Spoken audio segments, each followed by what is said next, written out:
What is up, cool kids? I'm Cool Trainer Gavin. Welcome to part 3 of our Pokemon Tree of Life Pokemon Natural History 100 subscriber special. Now, as I was going through, looking through, doing some of my research for this episode, I realized I literally have an entire stack of textbooks from my classes that I just have not been using. So I've got 1, 2, 3, 4, 5, 6, 7, and 8. I have 8 giant-ass textbooks that I have had access to this entire time that I have not been using whatsoever. So, fool me once, shame on me. Fool me 8 times, I'm just an idiot. So, we're going to be using those from now on. Also, it was like 90 degrees out today, so I'm embracing my inner Professor Kukui. Going not quite shirtless underneath. I can't quite rock that like he can. But it is really, really hot, and I unfortunately had to close my window because college students are loud. So, we're out here sweating. So last episode, if you remember, we ended off with Relicanth. Relicanth is one of the few lobe-finned fish actually, I believe it's the only lobe-finned fish in the Pokemon world based off of the Coelacanth, one of the few lobe-finned fish left in real life. And the lobe-finned fish are the ancestors of modern-day amphibians and pretty much all other life that lives on land that is not like a bug, basically all vertebrates. So, today we're going to be talking about the amphibian Pokemon. Now, this episode might be a tad bit controversial, because there are some Pokemon that some people might think belong here, some Pokemon that some people believe might not belong here, and there's definitely one that many, many people think should be in this episode, but is not going to be.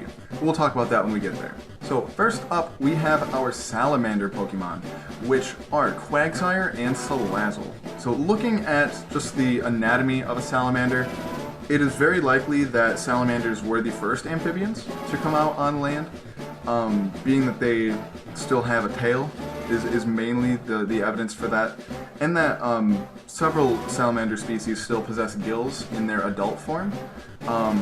So that sort of, provides evidence that they are more ancestral, more basal is the term, not the herb, but B-A-S-A-L, basal. Compared to things like frogs, which are the other group of amphibians that we're talking about today. There is one other group of, modern real-life amphibians called the Gymnophiones, but they're really, really obscure. I've never even seen one in person. They're vaguely worm-like things that just sort of burrow in the dirt. They almost never come to the surface. They don't make very good Pokemon. So I'm not surprised that there's not a Pokemon based off one of these, so we're not going to talk about those any more than we have. At the bottom of the frog tree is Swampert. Swampert is very interesting because it possesses not really a bony tail. It has its tail thin, but nothing about that says it's bony. It's definitely different than the tail of like a Quagsire or a Salazzle. But at the same time, it also possesses gills. No adult frog possesses gills like that. Or gills at all, to my knowledge. So, that's really interesting. I believe Swampert might be some kind of transitional state between frogs and salamanders, which is really, really cool. So now moving on to the true frogs, we have Greninja and Toxicroak, making up the only 2 actual frogs. And then we also have Seismitoad, Poliwrath, and Politoed, being toads. Obviously, Politoed and Poliwrath are very closely related, being that they evolved from the same Pokemon, similar to how Huntail and Gorevis were.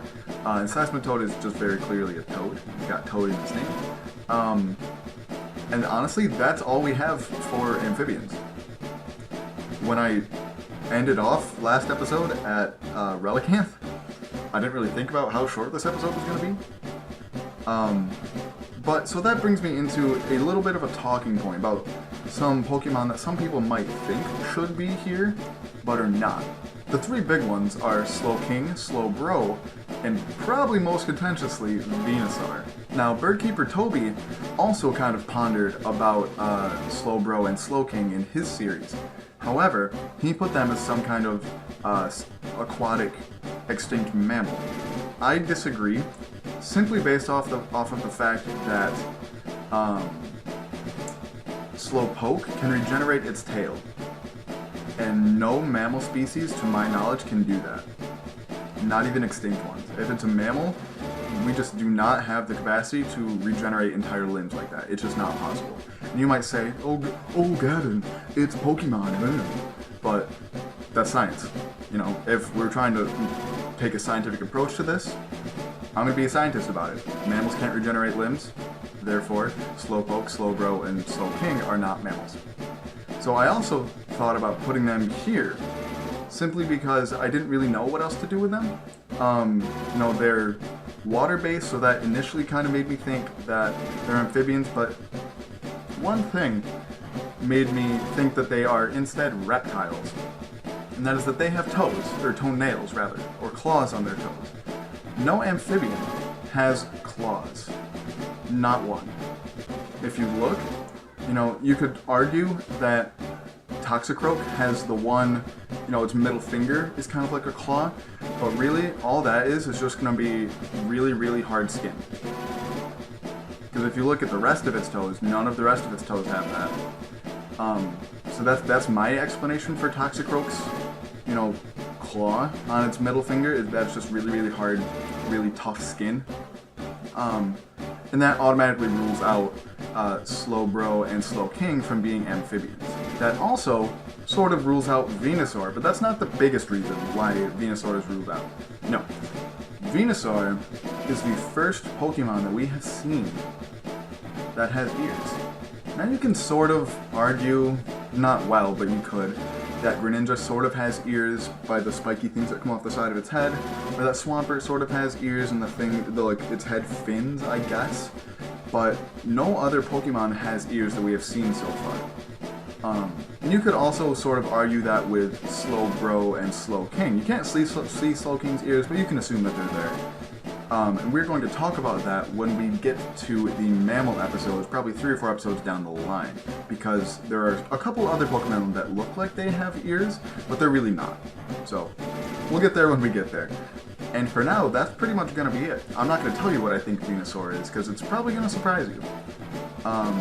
We're going to wrap it up here. Thank you very much for watching. If you enjoyed this video as much as I did, please, please, please like and or subscribe. Leave your thoughts about what you think Venusaur, Slowbro, or any of the other Pokemon that we've talked about today. What you think they could be. Leave that down in the comment section below.